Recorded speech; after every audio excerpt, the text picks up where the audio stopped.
on our mines and our industry. And that is wrong. But so do you.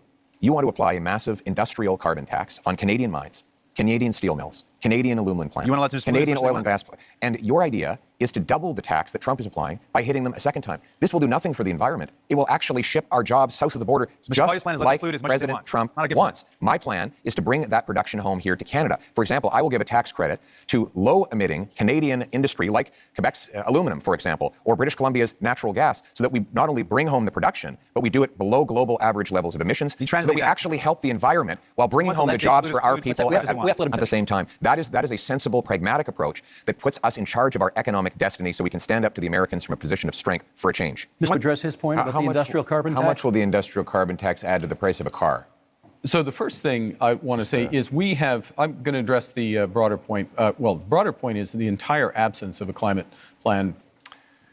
Mr. Carney didn't answer my question. I asked how much would an industrial carbon tax on Canadian steel add to the price of a car? And he won't answer because he knows that it will be very expensive because there's lots of steel in cars.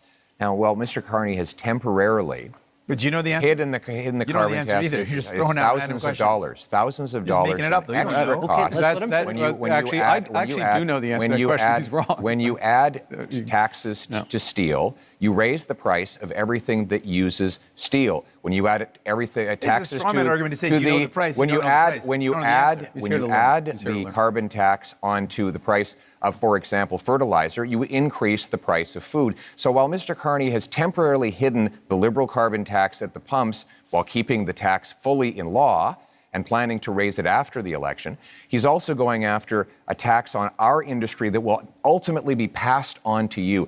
After a lost Liberal decade of rising costs, we cannot afford a fourth Liberal term. We need a new government that will fully axe the carbon tax, increase the jobs that we have here in Canada, and bring down your cost of living.